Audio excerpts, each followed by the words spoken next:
नमस्कार. आपण ह्या व्हिडिओमध्ये एक महत्त्वाचा कायदा जो की राज्यसेवा मुख्य परीक्षेला तर आहेच, परंतु आता संयुक्त मुख्य परीक्षेलासुद्धा खूप महत्त्वाचा आहे. त्या कायद्याचं नाव म्हणजे भ्रष्टाचार प्रतिबंध अधिनियम 1988. तर हा कायदा पाहत असताना सर्वच कलम आपण पाहणं अपेक्षित नाही. म्हणजे बऱ्याचदा काय होतं की कायद्याचा अभ्यास करत असताना आणि जे नवीनच कायद्याचा अभ्यास करतात तर त्यांना असं वाटतं की प्रत्येक कलम महत्त्वाचा आहे आणि प्रत्येक कलम किंवा प्रत्येक व्याख्या आपल्याला पाठ करायची गरज पडते. तर हा गैरसमज सर्वात अगोदर दूर करा. या ठिकाणी आपल्याला फक्त परीक्षेसाठी जे काही महत्त्वाचं आहे की जिथे वारंवार प्रश्न विचारले जातात, म्हणजे आतापर्यंत हा फक्त राज्यसेवा मुख्य परीक्षेला जो होता, तर त्या अनुषंगानं जे काही PYQ विचारले आहे तर त्याचा अभ्यास करून ही जी नोट्स आहे तर मी स्वतः राज्यसेवा मुख्य परीक्षेचा अभ्यास करत असताना काढल्या होत्या. तर अतिशय म्हणजे 10 ते 15 मिनिटात आपण हा कायदा अशा पद्धतीने करू. अशा काही फॅक्ट आहेत की त्याच या व्हिडिओमध्ये घेतल्या जातील की ज्याच्यावर वारंवार प्रश्न विचारले जातात. म्हणजे एक किंवा दोन प्रश्न, कितीही प्रश्न जे आपल्याला विचारले गेले तर शक्यतो या व्हिडिओच्या बाहेर जाणार नाही. अशा पद्धतीनं आपण हा व्हिडिओ घेणार आहोत. तर आपलं क्रिएटिव्ह MPSC या यूट्यूब चॅनलवर आपल्या सर्वांचं हार्दिक स्वागत आहे. क्रिएटिव्ह MPSC हे आपलं टेलिग्राम चॅनलसुद्धा आहे, त्याची लिंक मी डिस्क्रिप्शनमध्ये दिलेली आहे. त्यावरून तुम्ही ते चॅनल जॉईन करा आणि हे ज्या कायद्याची PDF तसेच आपल्या आतापर्यंतचे जे व्हिडिओ झालेले आहेत तर त्याच्यासुद्धा ज्या PDF आहेत किंवा महत्त्वाच्या अजून काही नोट्स असतील तर त्या मिळवण्यासाठी ते चॅनल तुम्ही जॉईन करू शकता. व्हिडिओ जर आवडला तर लाईक करा, कमेंट करून आम्हाला कळवा आणि जास्तीत जास्त मित्रांना शेअर करा, जेणेकरून त्यांनासुद्धा जास्तीत जास्त याचा फायदा होईल. चला तर मग आता आपण पाहूया या ठिकाणी भ्रष्टाचार प्रतिबंध अधिनियम 1988. आता हा अधिनियम पाहत असताना सर्वात आधी लक्षात घ्यायचं आहे की अधिनियम कधीचा आहे? 1988चा आहे.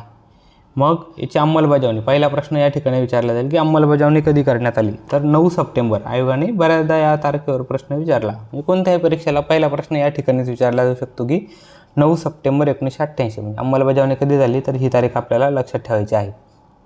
त्यानंतर लेटेस्ट 2018मध्ये सुधारणा झाली, तर सुधारित ही तारीखसुद्धा आतापर्यंत विचारली नाही, परंतु याच्यानंतर विचारल्या जाऊ शकते की 26 जुलै 2018 ही तारीख आपल्याला या ठिकाणी लक्षात ठेवायची आहे. म्हणजे आपल्याला 9 सप्टेंबर 1988 ही सर्वात महत्त्वाची आणि सध्याची जी सुधारणा आहे तर कधीपासून नवीन सुधारणा लागू करण्यात आल्या तर 26 जुलै 2018. त्यानंतर पुढचा प्रश्न तयार होऊ शकतो की कोणते हा जो कायदा आहे तर एकूण किती प्रकरणं किंवा कलमं किती आहेत? एकदम वरवर प्रश्न, साधा प्रश्न विचारला जाऊ शकतो. तर लक्षात घ्या या ठिकाणी हे 5 प्रकरणं आणि 31 कलमं आहेत. 5 आणि 531 असं आपण लक्षात ठेवू शकतो. 531 म्हणजे काय? तर 5 प्रकरणं आणि बाकीचे 31 कलमं या ठिकाणी आपल्याला पाहायला मिळतात. तर हे आपल्याला या ठिकाणी लक्षात ठेवायचं आहे. इथे प्रश्न विचारला जाईल. तर मग आता पुढं याची पार्श्वभूमी काय आहे? मग यापूर्वी भ्रष्टाचारासंदर्भात आपल्या कायद्यामध्ये कोणतीही तरतूद नव्हती का? तर IPCमध्ये कलम 161 जे सेक्शन 161 ते 165 या दरम्यान भ्रष्टाचारासंदर्भात तरतुदी होत्या. त्यानंतर 1947चा एक कायदा होता, भ्रष्टाचार प्रतिबंध कायदा 1947. म्हणजे हा जो 1988चा आहे तर त्यापूर्वी कोणता होता? तर 1947चा होता, हे लक्षात घ्या. त्यानंतर 1964 साली संथानम समितीनुसार या कायद्यात बदल करण्यात आला होता. 1962 ते 64 या काळातील ही संथानम समिती आहे. संथानम समिती लक्षात ठेवायची आहे. ते आपल्याला सेंट्रल व्हिजिलन्स कमिशन या संदर्भात सुद्धा महत्त्वाची आहे, केंद्रीय दक्षता आयोगासंदर्भात सुद्धा. तर या समितीच्या शिफारसीनुसार 1964ला यात बदल करण्यात आला. त्यानंतर पुढची एक महत्त्वाची फॅक्ट आहे ती म्हणजे 2011ची. 2011ला United Nation Convention against corruption, म्हणजे 2005चा जो युनायटेड नेशनचं कन्व्हेन्शन आहे भ्रष्टाचाराच्या विरोधातलं, तर त्या 2005च्या कन्व्हेन्शनवर भारताने कधी स्वाक्षरी केली? तर 2011ला. म्हणजे ही पार्श्वभूमी आणि काही महत्त्वाच्या गोष्टी भ्रष्टाचार प्रतिबंधासंदर्भात ज्या भारतात आहे तर त्या आपण या ठिकाणी पाहण्याचा प्रयत्न केला. आता यानंतर म्हणजे आत्तापर्यंत आपण पाहिलं 2 ते 3 गोष्टी की तिथे प्रश्न विचारला जाऊ शकतो. मग आता ॲक्च्युअल जो कायदा आहे, कायद्यातलं कोणकोणते पॉईंट असे आहेत की तिथे प्रश्न विचारले जाऊ शकतात, तर ते पॉईंट आपण या ठिकाणी पाहणार आहोत. तर मग पुढे लक्षात घ्या. आता प्रकरण 1 म्हणजे आपण पाहिलं की एकूण प्रकरणं किती आहेत? तर प्रकरण 5 आहेत. मग यामधलं प्रकरण 1 जे आहे तर त्या 1 प्रकरणामध्ये नेमकं काय, कोणत्या कलमाचा समावेश होतो आणि त्याची व्याप्ती काय आहे तर हे सांगण्याचा या ठिकाणी हा कायदा प्रयत्न करतो. मग आता प्रकरण 1 पाहत असताना लक्षात घ्या पहिली गोष्ट की प्रकरण 1 कशा संदर्भात आहे? तर प्रारंभिक. त्यामध्ये कलम 1 आणि 2 म्हणजे या 2 कलमाचा समावेश हा प्रकरण 1 मध्ये होतो. प्रकरण 1 मध्ये कशाचा समावेश होतो तर कलम 1 ते 2. मग कलम 1 काय म्हणतं तर व्याप्ती. व्याप्ती कशाची तर कायद्याची व्याप्ती. मग कायद्याची व्याप्ती हा संपूर्ण भारतभर हा लागू आहे, ही पहिली गोष्ट लक्षात ठेवा. म्हणजे सुरुवातीला जम्मू काश्मीर एक्सेप्शन होतं, परंतु आता ते नाही. तर सध्या संपूर्ण भारतभर ही व्याप्ती आहे.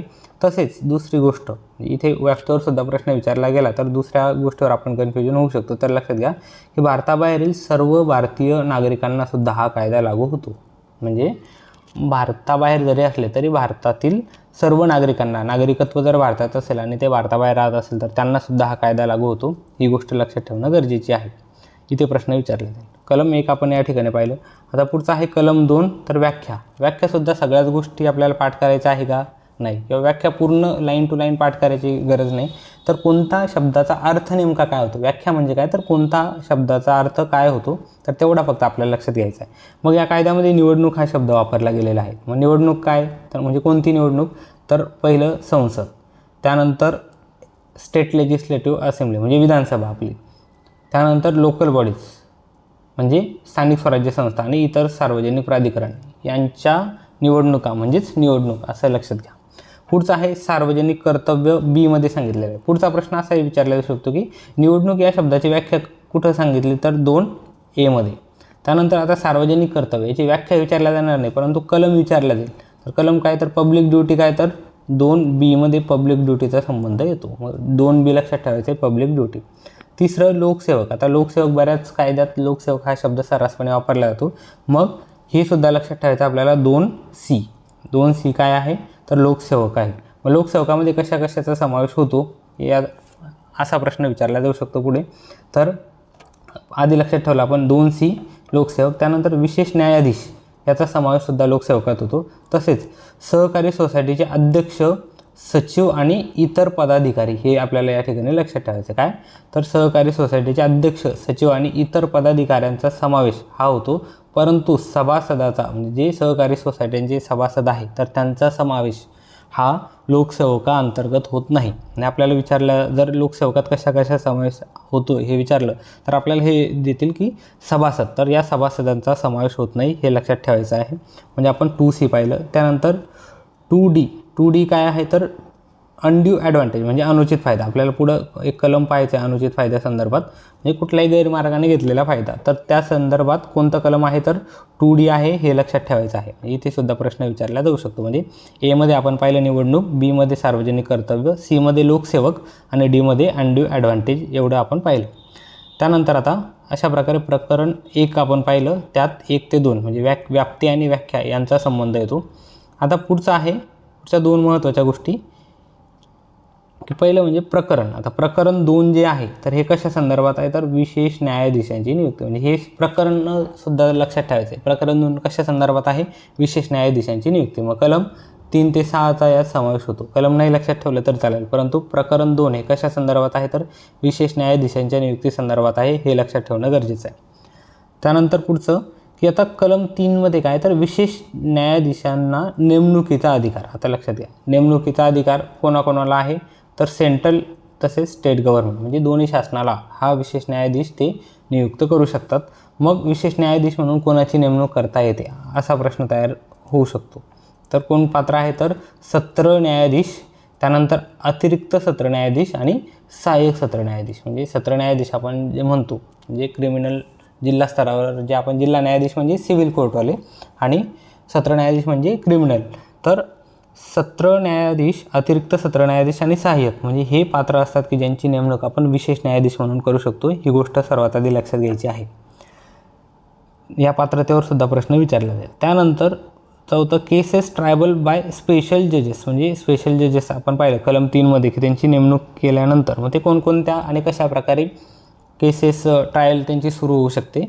तर म्हणजे आता हे जे केसेस आहे तर कोण हाताळेल तर केवळ विशेष न्यायाधीशच या केसेस हाताळणार आहे हे लक्षात ठेवा. या कायद्याअंतर्गत जे विशेष न्यायाधीशांची नेमणूक आपण करतो तर ते या केसेस हाताळतील. यासोबतच अन्य कायद्यातील गुन्ह्याबाबत खटलासुद्धा चालू शकतो. ही सुद्धा गोष्ट लक्षात ठेवणं गरजेची आहे. म्हणजे परीक्षेसाठी जे जे आवश्यक आहे तर तेच आपण या व्हिडिओमध्ये घेणार आहोत. त्यानंतर ही सुनावणी दैनंदिन तत्वावर सुरू असू शकते आणि निकाल जे आहे तर मॅक्झिमम 2 वर्ष, 2 वर्षाच्या आत निकाल देणं बंधनकारक आहे. न दिल्यास जर समजा निकाल लावला नाही 2 वर्षात एखाद्या प्रकरणाचा तर कारणे देणेसुद्धा आवश्यक आहे, हे लक्षात घ्या. आणि यात मग मॅक्झिमम 2 वर्ष आहे. मग एक्सटेन्शन किती मिळू शकतो तर एका वेळेला 6 महिन्याचं एक्सटेन्शन, म्हणजे 2 वर्षात नाही झालं, वाढीव कालावधी मुदत जर मागितली तर 6 महिन्याचं असं एका वेळा, आणि जास्तीत जास्त 4 वर्षापर्यंतचं. म्हणजे जास्तीत जास्त 2 वर्षाचा आपल्याला निकाल लावायचा आहे, परंतु एक्सटेन्शन सहित किती वर्ष तर 4 वर्ष, आणि एका वेळेला किती तर 6 महिने, ही गोष्ट लक्षात ठेवा. तर अशा प्रकारे आपण कलम 4 हे पाहिलेलं आहे. त्यानंतर आता कलम 5 आणि कलम 6 म्हणजे प्रकरण आपण पाहतोय प्रकरण क्रमांक 2. तर कलम 5मध्ये विशेष न्यायाधीशांचे अधिकार व कार्यपद्धती, म्हणजे अधिकार आणि कार्यपद्धती कशात आहे तर कलम 5मध्ये आहे, हे लक्षात घ्या. म्हणजे जिल्हा न्यायाधीशाचे अधिकार हे the criminal law amendment ordnance 1944 अंतर्गत प्रदान करण्यात आलेले आहे. त्यानंतर माफीचा साक्षीदार CRPC 307 जे आहे, तर माफीचा साक्षीदार म्हणून सुद्धा या कार्यपद्धतीमध्ये माफीचा साक्षीदार होण्याची तरतूदसुद्धा आहे, हे लक्षात घ्या. तर कलम 5 लक्षात ठेवायचं आपल्याला कशा संदर्भात तर कार्यपद्धती. त्यानंतर कलम 6 आहे संक्षिप्तपणे खटला चालवणे, म्हणजे संक्षिप्त म्हणजे काय, कमी कालावधीसाठी खटला चालवणे. मग या संदर्भात एक कायदा आहे इसेन्शियल कमोडिटीज ॲक्ट 1955चा. यामधील काही जे गुन्हे आहेत तर या गुन्ह्यांसाठी संक्षिप्तपणे खटला चालवला जाईल, हे पहिली गोष्ट लक्षात ठेवा. यामध्ये जास्तीत जास्त शिक्षा जी आहे तर ती 1 वर्षाचीच असते या कायद्यानुसार. मग या कायद्यानुसार ज्यांची शिक्षा जास्तीत जास्त किती तर 1 वर्षाची आहे तर त्यांच्यासाठी हा संक्षिप्तपणे खटला चालवला जाईल. आणि जर 1 वर्षापेक्षा जास्त असेल, ही शिक्षा जर 1 वर्षापेक्षा जास्त असेल तर हा खटला मात्र वेगळ्या पद्धतीने चालवला जाईल, हे सुद्धा लक्षात ठेवा, म्हणजे 1 वर्षासाठी. त्यानंतर अजून एक विशेष तरतूद, यावर प्रश्न आतापर्यंत विचारला गेलेला नाही परंतु विचारला जाऊ शकतो, की जर ही शिक्षा 1 महिन्यापेक्षा कमी आणि 2,000 रुपये, 1 महिना आणि 2,000 रुपये याच्यापेक्षा जर कमी असेल तर या शिक्षेविरोधात आपण अपील करू शकत नाही, हे सुद्धा लक्षात घ्या. म्हणजे 1 महिन्यापेक्षा कमी आणि 2,000 रुपये यापेक्षा कमी असेल तर अपील करू शकत नाही. त्यानंतर आता पुढं आहे प्रकरण 3. तर प्रकरण 3 हे जास्त महत्त्वाचं आहे, त्यावर जास्तीत जास्त प्रश्न आतापर्यंत विचारले गेलेले आहेत. तर प्रकरण 3 आपण हे या ठिकाणी अशा पद्धतीने पाहू, की सुरुवातीचे जे 3 कलम आपण घेणार आहोत तर या 3 कलमामध्ये ज्या शिक्षा दिलेल्या आहेत तर त्या शिक्षा आपल्याला पाठ करायच्या आहे. मग यामध्ये आता कलम 7 हे पहिलं, म्हणजे लक्षात घ्या प्रकरण 3 कशा संदर्भात आहे तर अपराध व शिक्षा, हे सुद्धा पहिला प्रश्न या ठिकाणीच तयार होईल. दुसरं की 7 ते 16 या कलमाचा समावेश या अंतर्गत होतो, म्हणजे इथे कमी शक्यता आहे प्रश्न विचारण्याची, परंतु अपराध व शिक्षा जे आहे तर त्या म्हणजे प्रकरण 3 कशा संदर्भात तर अपराध व शिक्षा इथे विचारला जाऊ शकतो. मग सेक्शन 7 हा महत्त्वाचा आहे, की लाच घेणाऱ्या, लक्षात घ्या हे लाच घेणाऱ्या लोकसेवकाशी संबंधित हा अपराध आहे. म्हणजे एखादा लोकसेवक जो लाच घेतो त्या संदर्भात हा अपराध आहे, तर याची शिक्षा काय 3 ते 7 वर्ष. ही गोष्ट आपल्याला लक्षातच ठेवायची आहे, की 3 ते 7 वर्ष प्लस दंड, 3 ते 7 वर्ष प्लस दंड एवढी शिक्षा या अंतर्गत करण्यात आलेली आहे, लक्षात घ्या, लाच घेणाऱ्या लोकसेवकाशी संबंधित. पुढचं आहे आता अमेंडमेंट करून हे टाकण्यात आलं आहे 7A. मग 7A कशाचं आहे, की इतर व्यक्तीने लोकसेवकावर प्रभाव पाडणे, म्हणजे एखादा व्यक्ती जो असेल की जो अनैतिकदृष्ट्या काम करण्यासाठी लोकसेवकावर जर प्रभाव पाडत असेल तर त्यालासुद्धा शिक्षा ही 3 ते 7 वर्षे एवढी ठरवण्यात आलेली आहे, हे लक्षात घ्या. 3 ते 7 वर्ष म्हणजे सेक्शन 7 आणि 7A शिक्षा सेम आहे 3 ते 7 वर्ष. आता पुढचं आहे कलम 8. सेक्शन 8 काय सांगतंय तर लोकसेवकास लाच देणे. आता लक्षात घ्या 7मध्ये काय होतं लाच घेणाऱ्या लोकसेवकाशी संदर्भात. आता काय आहे लाच देणे, म्हणजे जर कोणताही इतर व्यक्ती, लोकसेवक सोडून जो इतर व्यक्ती आहे की जो लाच देण्याचा प्रयत्न करतो आहे लोकसेवकाला, तर त्यालासुद्धा शिक्षेची तरतूद कलम 8 अंतर्गत करण्यात आली आहे. त्याच्यामुळे 7 आणि 8 यातला जो फरक आहे हे सर्वात आधी लक्षात घ्या. तर त्याला शिक्षा किती तर अप टू 7 इयर्स, 7 वर्षापर्यंत शिक्षा किंवा द्रव्यदंड किंवा दोन्ही अशा पद्धतीची शिक्षा या लोकसेवकाला देण्यात आली आहे. आणि जर एखादा व्यक्ती आहे की त्याला जबरदस्ती केल्या जात आहे की त्याने लाच द्यावी, जर असं केलंच तर त्याने 7 दिवसाच्या आत ते कळवलं पाहिजे, जेणेकरून जे आहे तर ते आपल्याला म्हणजे पुढील लोकसेवकावर कार्यवाही करण्यात येईल. परंतु जर तो स्वतः लाच देण्याचा प्रयत्न करत आहे तर त्याला 7 वर्षापर्यंतची शिक्षा आहे, हे लक्षात घ्या. हे 7, 7A आणि 8 ही सर्वात महत्त्वाची कलमं आहेत. इथे प्रश्न विचारला जाईल, हे आपण या ठिकाणी अशा पद्धतीने पाहिले. आता पुढचं आहे कलम 9, 10, 11, 12 आणि 13. आता हे जे कलम आहेत तर इथे सुद्धा विचारला जाऊ शकतो. म्हणजे कलम 9वर सुद्धा 2 ते 3 वेळेस प्रश्न आतापर्यंत आयोगाने विचारलेला आहे. तर कलम 9 कशा संदर्भात आहे फक्त एवढं लक्षात घ्या की ज्या वाणिज्यिक संघटना आहे, ज्या कमर्शियल ऑर्गनायझेशन ज्या आहे, ज्या आहे तर त्या संघटनेकडून जर एखादा अपराध होत असेल तर त्या संदर्भात कोणतं कलम आहे तर कलम 9 आहे. म्हणजे सरळ अशा पद्धतीचा प्रश्न विचारला जाईल. कलम 9 कशा संदर्भात आहे? वाणिज्यिक संघटनेकडून अपराध. त्यानंतर पुढचं आहे कलम 10. मग आपण पाहिलं की वाणिज्यिक संघटनेकडून अपराध कलम 9 आणि मग या वाणिज्यिक संघटना ज्या कमर्शियल ऑर्गनायझेशन ज्या आहे तर यांच्यामधील जे जबाबदार व्यक्ती आहे, म्हणजे दोषी कोण असेल, जर त्यांनी अपराध केला तर मग दोष कोणाला द्यायचा किंवा शिक्षा कोणाला किंवा खटला कोणाविरोधात चालवायचा, तर जबाबदार व्यक्ती दोषी असतील असं कलम 10 सांगतं. म्हणजे वाणिज्यिक संघटनेकडून अपराध कलम 9 आणि त्या संघटनेतील जबाबदार व्यक्ती हे दोषी असतील हे कलम 10 सांगतं. त्यानंतर सेक्शन 11 कलम काय आहे तर अनड्यू ॲडव्हान्टेज म्हणजे अनुचित फायदा. आपण पाहिलं होतं कलम कोणतं तुम्हाला आठवत असेल, पहिल्या पानावर पाहिलं 2D हे कलम लक्षात ठेवा, अनुचित फायद्यासंदर्भात आहे. म्हणजे त्याची व्याख्या 2D यामध्ये दिलेली आहे. आणि अनुचित फायद्यासाठी काय शिक्षा आहे तर 6 महिने ते 5 वर्ष. आता लक्षात घ्या, आपण 7, 8, 9मध्ये 3 ते 7 वर्ष किंवा 7 वर्षापर्यंत पाहिलं होतं. मग अनुचित फायद्याची वेगळी शिक्षा आहे, इथे जास्त प्रश्न विचारला जाऊ शकतो. कलम 11 अनुचित फायदा व्याख्या 2D मध्ये आहे आणि शिक्षा काय आहे तर 6 महिने ते 5 वर्ष प्लस दंड. 6 महिने ते 5 वर्ष हे लक्षात ठेवायचं आहे. त्यानंतर कलम 12 हे सुद्धा महत्त्वाचं आहे की गुन्ह्यास प्रोत्साहन देणे. म्हणजे जर गुन्हा करण्याला प्रोत्साहन देत असेल तर त्यालासुद्धा प्रोत्साहन देणाऱ्यालासुद्धा 3 ते 7 वर्षाची एवढी शिक्षा आहे. म्हणजे फक्त वेगळी शिक्षा लक्षात घ्या कोणती आहे तर 6 महिने ते 5 वर्ष अनड्यू ॲडव्हान्टेज अनुचित फायदा ते आपल्याला लक्षात ठेवायचं. पुढचा आहे कलम 13. यामध्ये 2-3 गोष्टी लक्षात ठेवायच्या आहे की क्रिमिनल मिसकंडक्ट. म्हणजे पहिला प्रश्न इथे विचारला जाईल की क्रिमिनल मिसकंडक्ट म्हणजे फौजदारी गैरव्यवहार या संदर्भात कोणती कलम आहे तर कलम 13 आहे. बाय पब्लिक सर्वंट म्हणजे लोकसेवकाने फौजदारी गैरव्यवहार करणे या संदर्भात कलम 13 आहे. मग आता इथं 2 पद्धतीच्या शिक्षा किंवा 2 प्रकार पडतात. तर अप्रामाणिक अफरातफर करण्याचा जर प्रयत्न केला तर प्रयत्नाला शिक्षा आहे 2 ते 5 वर्ष. आणि जर हे मिसकंडक्ट केलं, जर ही गैरव्यवहार जो आहे तर तो केला तर 4 ते 10 वर्ष. म्हणजे लक्षात घ्या, प्रयत्नासाठी जी 2 ते 5 वर्षाची शिक्षा आहे तर त्याची दुप्पट 4 ते 10 वर्षाची शिक्षा ही मिसकंडक्ट केल्यानंतरची आहे. हे सुद्धा लक्षात घ्या, 2 ते 5 वर्ष आणि 4 ते 10 वर्ष.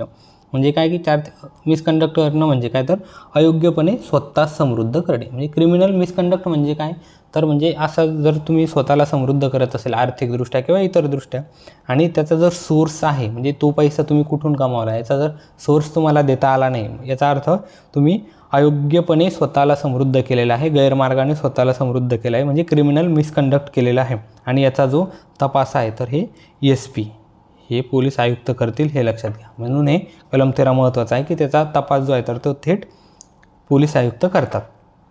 तर अशा पद्धतीने कलम 13 आपण या ठिकाणी पाहिलं. आता पुढचं आहे कलम 14 आणि कलम 15. म्हणजे आपण प्रकरण 3 जे पाहत आहोत तर यातले हे 2 कलम महत्त्वाचे आहेत अजून, की त्यात कलम 14 कशासाठी आहे तर हॅबिच्युअल ऑफेंडर म्हणजे काय, अटल गुन्हेगार. म्हणजे प्रत्येक वेळेस हा गुन्हा करतो, एकदा शिक्षा केल्यानंतर किंवा पकडल्या गेल्यानंतर वारंवार जो गुन्हा करतो त्याला आपण अटल गुन्हेगार असं म्हणतो. तर अटल गुन्हेगारासाठी 5 ते 10 वर्षाची शिक्षा आहे. म्हणजे आतापर्यंतची सर्वात जास्त जी शिक्षा आहे तर ही आपल्याला दिसून येते. का दिसून येते तर हे अटल आहे, कारण तो वारंवार हॅबिच्युअली त्या गोष्टी करतो म्हणून त्याला जी शिक्षा आहे तर ती सुद्धा किती आहे 5 ते 10 वर्ष आहे. आणि कलम 14 म्हणजे अटल गुन्हेगारासंदर्भात हॅबिच्युअल ऑफेंडर संदर्भात कोणतं कलम आहे तर कलम 14. त्यानंतर कलम 15 आहे प्रयत्नासाठी शिक्षा. म्हणजे जर प्रयत्न करत असेल किंवा अप्रामाणिकपणे गैरव्यवहार करण्याचा प्रयत्न करत असेल तर 2 ते 5 वर्ष याची शिक्षा आहे. म्हणजे तो यशस्वी झालेला नसेल तो प्रयत्न तरीसुद्धा जर पकडला गेला तर 2 ते 5 वर्ष एवढी शिक्षा त्या प्रयत्नासाठी सुद्धा आहे. आणि हे कलम 15 आहे. म्हणजे आपल्याला 7 ते 15 यातल्या ज्या शिक्षा अपराध व शिक्षा या संदर्भात कलम 3 जे आहे तर प्रकरण 3 तर त्या प्रकरण 3 आपल्याला सर्वात जास्त महत्त्वाचं आहे, ते लक्षात ठेवायचं आहे. त्यानंतर आता पुढचा पार्ट येतो तो म्हणजे इन्व्हेस्टिगेशन. मग प्रकरण 4 कशा संदर्भात आहे, तर इन्व्हेस्टिगेशन संदर्भात आहे. ही सुरुवातीला लक्षात द्या. प्रकरण 4 इन्व्हेस्टिगेशन म्हणजे चौकशी संदर्भात आहे. मग यामध्ये कलम 17 आणि 17A यातही महत्त्वाचं जे आहे तर कलम 17 म्हणजे तपासाचे अधिकार. वारंवार प्रश्न विचारले गेलेलं कलम कोणतं इन्व्हेस्टिगेशनमध्ये, तर कलम 17 हे आहे. मग 17मध्ये काय आहे तर तपासाचे अधिकार म्हणजे तपास कोण कोण करू शकतं. तर लक्षात घ्या, वेगवेगळ्या गोष्टी आपल्याला लक्षात ठेवायच्या आहे की दिल्ली स्पेशल पोलीस इस्टॅब्लिशमेंट या ॲक्ट अंतर्गत दिल्ली या ठिकाणी या कायद्याचा तपास, या कायद्याअंतर्गत तपास कोण करेल तर PI करेल म्हणजे पोलीस निरीक्षक, पोलीस इन्स्पेक्टर हे तपास करतील दिल्लीमध्ये. त्यानंतर पुढचं आहे की हे तीन म्हणजे काय, तर 3 जेव्हा आपण असं म्हणतो तर दिल्लीसाठी वेगळं आहे. म्हणजे 4 महानगरं जे सुरुवातीचे आहे की दिल्ली, मुंबई, कोलकाता, चेन्नई. यात दिल्लीसाठी आपण काय पाहिलं तर PI पाहिलं. मग आता राहिलं की इतर 3 मुंबई, त्यानंतर चेन्नई आणि कोलकाता हे 3 आणि अहमदाबाद म्हणजे गुजरातमधील अहमदाबाद हे सुद्धा लक्षात ठेवायचं आहे. इथं अलाहाबाद असं दिलं जाऊ शकतं. तर त्यासाठी तसेच इतर महानगरं जे तर ACP जे सहाय्यक पोलीस आयुक्त जे तर ते तपास करतील. दिल्लीसाठी PI, इतरसाठी काय ACP. आणि हे जे महानगरं सोडून इतर ठिकाणी DYSP तपास करेल हे लक्षात ठेवा. म्हणजे तपासाचे अधिकार कोणाकोणाला आहे याच्यावर सुद्धा प्रश्न विचारला जाऊ शकतो. आणि यापेक्षा जर कमी दर्जाच्या अधिकाऱ्यांची नेमणूक आपल्याला करायची असेल तर महानगराचे जे मॅजिस्ट्रेट, दंडाधिकारी किंवा प्रथम मॅजिस्ट्रेट जे आहे तर यांची परवानगी आवश्यक आहे हे लक्षात घ्या. जे आपण वरती जे पाहिलं यांच्याऐवजी दुसऱ्याची नेमणूक करायची असेल तर त्यांची परवानगी आवश्यक आहे. आणि जर राज्य शासनाने, यालासुद्धा एक अपवाद काय तर राज्य शासनाने जर PIपेक्षा कमी व्यक्ती जर नेमला तर यांच्या परवानगीची आवश्यकता नाही. कमी नेमायचं असेल तर यांची परवानगी पाहिजे, परंतु ती नेमणूक जर राज्य शासनाने केलेली असेल तर या मॅजिस्ट्रेटची परवानगी घेणं गरजेचं नाही. हे सुद्धा या ठिकाणी आपल्याला लक्षात ठेवायचं आहे. त्यानंतर आता पुढचं कलम आहे कलम 17A.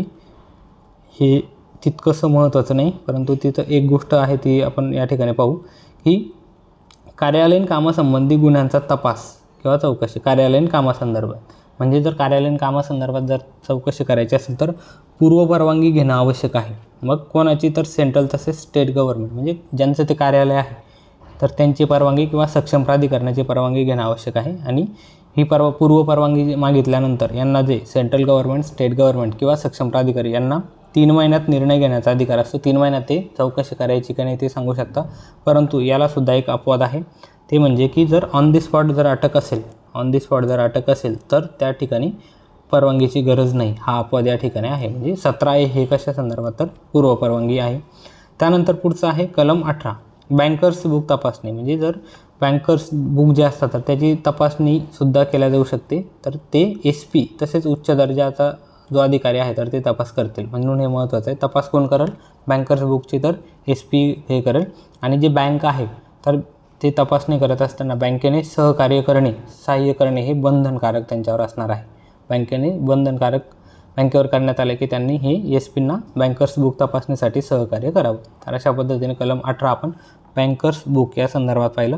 आता पुढचं आहे मालमत्ता जप्ती कलम 18A. मालमत्ता जप्ती संदर्भात कलम यापेक्षा महत्त्वाचं विचारलं जाऊ शकतं की प्रकरण, तर प्रकरण 4A हे मालमत्ता जप्ती संदर्भात आहे. तर बाकी जे खाली कलम 18A मध्ये काय दिलेलं आहे तर ते त्यात फक्त मालमत्ता जप्ती एवढं एकच कलम सांगितलं आहे. तर मालमत्ता संदर्भात प्रकरण विचारलं जाऊ शकतं ते आहे 4A. एवढं आपल्याला लक्षात ठेवायचं आहे. कलम थोडं लक्षात नाही ठेवलं तरीसुद्धा चालेल. त्यानंतर आता पुढचं आहे कलम 19 प्रकरण 5 आपण या ठिकाणी पाहतो. शेवटचं प्रकरण आहे. तर या कलम 19 पाहत असताना खटल्यासाठी पूर्वमंजुरी. कलम 19 कशा संदर्भात आहे तर हे आहे खटल्यासाठी पूर्वमंजुरी आहे. मग खटला चालवण्यासाठी आपण सुरुवातीला 17A सुद्धा पाहिलं होतं, ते अटक करण्यासाठी होतं. तर आता खटल्यासाठी पूर्वपरवानगी पाहत असताना काय करायचं आपल्याला तर कलम 19 हे त्या संदर्भात आहे. सुरुवातीला लक्षात घ्या खटल्यासाठी पूर्वपरवानगी कोणतं कलम आहे तर कलम 19. मग पूर्वपरवानगी कोण देईल तर सेंट्रल गव्हर्नमेंट, स्टेट गव्हर्नमेंट किंवा सक्षम प्राधिकारी. आपण हे आधीसुद्धा पाहिलं होतं. आणि तपास अधिकारी ही परवानगी मागेल. मग ही परवानगी कोण मागेल तर जो अधिकारी आहे तर तो तपास अधिकारी, जो तपास करणार आहे तर तो त्याची परवानगी मागणार आहे. त्यानंतर जर इतर व्यक्ती असेल, म्हणजे जर इतर व्यक्ती जर ही परवानगी मागणार असेल तर लोकसेवकाची बाजू ऐकून घेणं आवश्यक आहे. नाही अन्यथा तपास अधिकारी फक्त ती परवानगी मागू शकतो. आणि आपण पाहिलं की हे खटल्यासाठी पूर्वपरवानगी किती दिवस घेतील राज्य शासन किंवा केंद्र शासन? 3 महिन्यात देतील. म्हणजे 3 महिने आहे, एक्सटेन्शन सहित 1 महिना, म्हणजे जास्तीत जास्त 1 महिन्याचा कालावधी हा वाढू शकतो. आणि जर आता हे पुढची गोष्ट महत्त्वाची आहे, यात जर शंका असेल तरीसुद्धा विशेष न्यायाधीश जे आहे तर ते स्थगिती किंवा निर्णयात बदल करू शकत नाही, हे लक्षात घ्या. म्हणजे यापेक्षा हे 3 महिन्याचा कालावधी आणि खटल्यासाठी पूर्व परवानगी या संदर्भात कलम कोणतं महत्त्वाचं आहे, तर कलम 19 कशा संदर्भात आहे, प्रकरण कोणतं आहे, एवढं लक्षात ठेवा. त्यापेक्षा जास्त बाहेर प्रश्न शक्यतो विचारला जाणार नाही. मग आता हे शेवटचं प्रकरण, शेवटचे काही महत्त्वाचे कलम आपण या ठिकाणी पाहतोय. यामध्ये सेक्शन 20 काय, तर लोकसेवकाने अनुचित फायदा घेतल्याचे समजले जाईल. म्हणजे जर सुरुवातीला जोपर्यंत असं की जोपर्यंत गुन्हा सिद्ध होत नाही, आपला असा नियम असतो की जोपर्यंत गुन्हा सिद्ध होत नाही तोपर्यंत त्याला निर्दोष समजण्यात यावे. परंतु कलम 20 काय म्हणतो, तर लोकसेवकाने अनुचित फायदा घेतल्याचे समजण्यात येईल जोपर्यंत तो स्वतःला निर्दोष सिद्ध करत नाही. त्याच्यामुळे हे कलम 20 लक्षात ठेवायचं. त्यानंतर कलम 21 आरोपी सक्षम साक्षीदार असणे, म्हणजे जो आरोपी आहे तर तो सुद्धा साक्षीदार होऊ शकतो बचाव पक्षाच्या वतीनं, तर तो स्वतः साक्ष देऊ शकतो. परंतु त्यावर कुठल्याही प्रकारची जबरदस्ती बळजबरी शकत नाही. त्याने म्हणजे आरोपीने स्वतः तशी विनंती करणे बंधनकारक आहे. म्हणजे आरोपी जेव्हा साक्षीदार होण्यासाठी, आपण पाहिलं होतं माफीचा साक्षीदाराची तरतूद, तर ते साक्षीदार होण्यासाठी जेव्हा विनंती करेल तर त्याच वेळेस त्याला आपण साक्षीदार बनवू शकतो. त्याच्यावर कुठल्याही प्रकारची बळजबरी करू शकत नाही. त्यानंतर सेक्शन 23 हे तितकंसं महत्त्वाचं नाही. त्यानंतर कलम 27 आहे अपील व पुनरीक्षण. म्हणजे सरळ प्रश्न की हे जे खटले चालवले जाणार आहेत जे विशेष न्यायाधीशाकडून, तर यावर कोणत्या न्यायालयात किंवा कुठे अपील दाखल करण्यात येईल, तर हायकोर्ट, उच्च न्यायालय, हे लक्षात ठेवा. प्रश्न खूप जास्त शक्यता आहे इथे प्रश्न येण्याची. तर उच्च न्यायालय या ठिकाणी आपण अपील किंवा पुनरीक्षण हे उच्च न्यायालय त्यांचं करू शकतो. तर अशा प्रकारे कलम 27 अपिलासंदर्भात आहे आणि कुठे, तर हायकोर्टमध्ये ते आहे, एवढं लक्षात घ्या. त्यानंतर पुढचा आहे कलम 28. हा कायदा इतर कायद्यांच्या अतिरिक्त असेल. म्हणजे काय, तर हा जो कायदा आहे भ्रष्टाचार प्रतिबंध अधिनियम, तर हा इतर कायद्यापेक्षा न्यून नसणार आहे. म्हणजे इतर कायद्यासोबत सुद्धा तेवढंच महत्त्व याला आहे, कुठल्याही कायद्यापेक्षा हा कमी नसेल. आणि या कायद्याअंतर्गत जर समजा एखाद्यावर कार्यवाही सुरू असेल तर इतर कार्यवाहीतून त्याला सूट देण्यात येणार नाही, हे सुद्धा लक्षात घ्या. तर अशा प्रकारे कलम 28. त्यानंतर कलम 29A आहे, सेंट्रल गव्हर्नमेंट या संदर्भात नियम करेल. म्हणजे कायदा सेंट्रल गव्हर्नमेंटचा आहे म्हणून नियमसुद्धा करण्याचा त्यांचा अधिकार आहे. मग यापूर्वीचे जे 2 कायदे होते, निरसन जे आहे ते करण्यात आलेलं आहे कलम 30 अंतर्गत. तर भ्रष्टाचार प्रतिबंध कायदा आपण सुरुवातीला पाहिलं 1947 आणि फौजदारी विधी सुधारणा अधिनियम होता 1952. तर यांचं निरसन करण्यात आलेलं आहे, रिपील करण्यात आले. कलम 30मध्ये ते सांगण्यात आलेलं आहे. आणि पुढचं आहे सेक्शन 31. सेक्शन 31 कशा संदर्भात, तर IPCचे आपण जे कलम पाहिले सुरुवातीचे 161 ते 165A हे जे कलम पाहिले IPC संदर्भात, तर ते कलमसुद्धा या ठिकाणी रद्द करण्यात आलेले आहेत, असं कलम 31 सांगतं. तर अशा पद्धतीने हा जो कायदा आहे, म्हणजे आपण सुरुवातीलाच पाहिलं होतं की यात एकूण किती प्रकरणं आहेत, तर 5 प्रकरणं आहेत. आणि कलम किती आहे, तर 31 कलमे आहेत. तर हे 5 प्रकरणं आणि 31 कलम हे आपण व्यवस्थित पाहिले की जेणेकरून ज्या ठिकाणी प्रश्न विचारले जाणार आहेत. हे करत असताना सर्वात महत्त्वाचं काय आहे, तर व्याख्या, म्हणजे व्याख्येचं कलम, त्यानंतर शिक्षेचं कलम, प्रकरणं कोणत्या प्रकरणात काय आहे, आणि अपील किंवा तपास कोण करू शकतं, ह्या ज्या 4 ते 5 गोष्टी आहेत. तर इथेच आतापर्यंत जास्तीत जास्त प्रश्न विचारलेले आहेत. तर हा जो कायदा सर्वात जास्त महत्त्वाचा, म्हणजे कायदा जर एखाद्या परीक्षेला असेल तर आपल्याला जास्त हमी असते की जास्तीत जास्त म्हणजे आउट ऑफ कायद्याचे मार्क आपण मिळवू शकतो. तर अशा पद्धतीने जर कायद्याचा अभ्यास केला, इतरसुद्धा कायदे आपण नक्कीच घेण्याचा प्रयत्न करू. परंतु या कायद्याप्रमाणे म्हणजे ज्या पद्धतीने आपण या ठिकाणी घेतला किंवा ज्या काही गोष्टी आहेत ज्या मी तुम्हाला लक्षात ठेवायच्या सांगितल्या, तर तशा पद्धतीने जर अभ्यास केला तर आपल्याला कुठल्याही कायद्यामध्ये कमी वेळात म्हणजे अर्ध्या तासात हा कायदा आणि जे काही महत्त्वाचे आहेत तर ते महत्त्वाचे कलम की जे थेट परीक्षेला विचारले जातात, अशा पद्धतीने खूप कमी वेळात आपण इफेक्टिव्ह अभ्यास करू शकतो. तर मग लवकरच भेटूया पुढच्या व्हिडिओमध्ये. तोपर्यंत आपल्या मित्रांना शेअर करा, चॅनल सबस्क्राईब करा आणि जास्तीत जास्त सर्वांना फायदा होईल असा सर्वांगीण विचार आपण या यूट्यूब चॅनलच्या माध्यमातून करत आहोत. तर तोच वारसा आपण या व्हिडिओच्या माध्यमातून पुढे घेऊन जाण्याचा प्रयत्न करूया. तर धन्यवाद.